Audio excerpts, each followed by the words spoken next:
I'm going to make this as short a video as I possibly can because the only way to record audio is for me to turn my AC off because it's so loud and so obtrusive. But that means that I am right now literally dying, but figuratively, to make this video. But I wanted to talk while the iron is hot about Aaron Lopresti's Wraith of God, the whole franchise, because I've read books 1 and 2 now.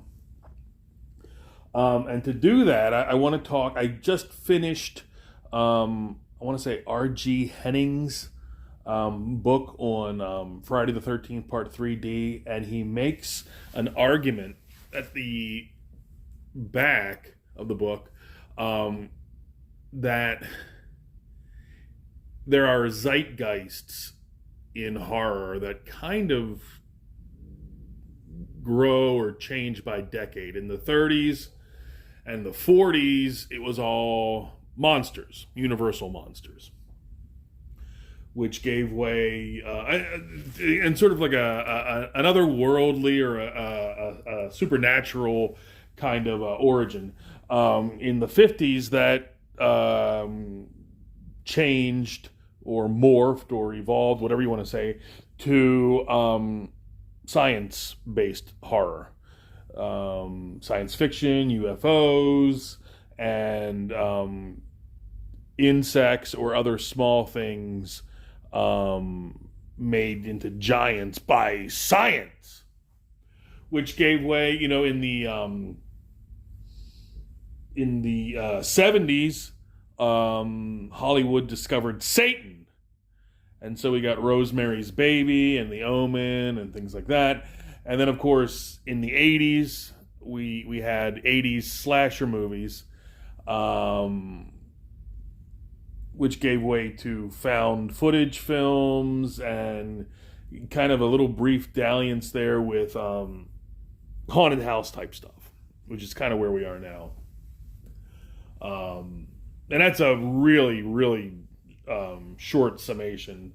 But one thing that Henning made the point in his book is that the current generation always views the prior generation's views of horror as kind of quaint, old-fashioned. Obviously, the hipster kids of the 70s, 80s, and 90s didn't think much of universal horror. And now we have Gen Z, who, this is astounding to me, that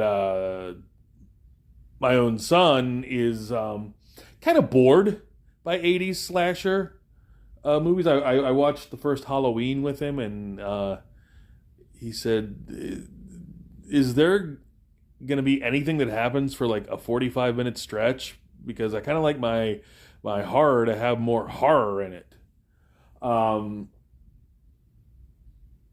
So every generation kind of looks back as on prior generations' views of horror as quaint. And the problem with that is you can view it as quaint, but you have to respect the legit horror aspects of even earlier generations' renditions of horror.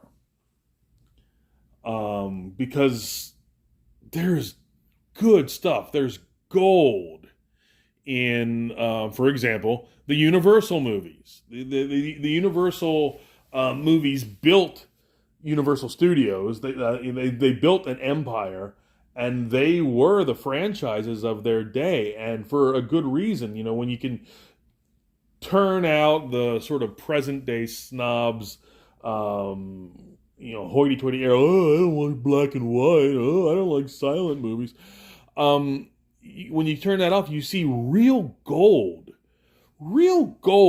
in those old horror movies.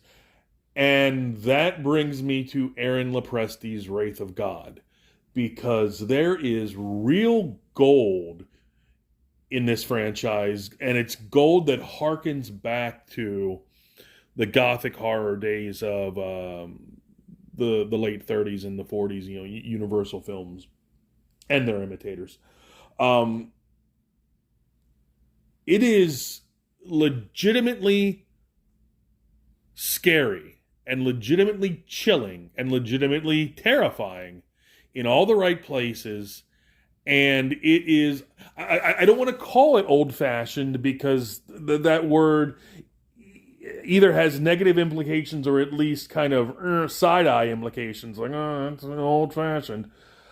But old fashioned in the best sense of the word, hearkening back to is a better way of saying than old fashioned. It evokes the sense of what it must have been like in the 30s. When I don't know what a movie cost in the 30s, a penny.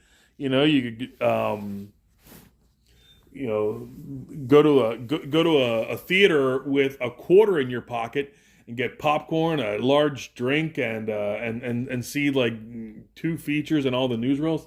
What must it have been like to be a kid in that era and be legitimately frightened by werewolves in book 1 of Wraith of God, vampires in book 2 of Wraith of God. These are elemental figures of horror that speak right to the soul. I mean, the werewolf, the man who becomes something else, and the something else he becomes will kill you, will devour you. The vampire, a race that supplants us, or where we thought we were, as the top of the food chain. A race for whom we exist as livestock, as cattle, as food. These are fundamental elements of horror that are burned into our consciousness as a species. And man, Aaron Lopresti really taps into those elements in Wraith of God, book 1 and book 2. And his art is beautiful. He draws beautiful big spreads, big 2-page spreads. He draws thrilling, exciting action sequences, and he draws beautiful women. And then one more thing I want to talk about is both books have coming attractions or teaser comics in the back of Garbage Man and the Nightclub and Kit Carter. I enjoyed Garbage Man a lot. I'm going to make a video about Garbage Man at some point. The Nightclub looks promising. It looks, Aaron's very quietly building a universe over here. But I was really just bowled over by Kit Carter. I didn't really know what Kit Carter was. I could glean from the campaign and glean from the trailer. It's, science fiction lady space cop. And that looked, like a fun read, a fun playground to mess around in. And I knew that I trusted Aaron Lopresti because his art's beautiful, and I really, at the time, I had only read Wraith of God, and I really enjoyed that. So I backed Kit Carter because I knew Aaron wasn't going to disappoint me, but I didn't get until I read Wraith of God Blood Hunters, or Wraith of God Blood Hunters. I don't know why I just blanked there. The Kit Carter bit in the back. I didn't understand, or I didn't get the format of Kit Carter, that it's in the style of a collection of Sunday funnies. The funnies, again, hearkening back to a bygone time. The funnies that advanced a storyline, like Mary Worth or Dick Tracy. I find that format to be very appealing. So I am actively looking forward to Kit Carter, which is right around the corner. So big recommend from me on Wraith of God, the franchise, and particularly Wraith of God Blood Hunters.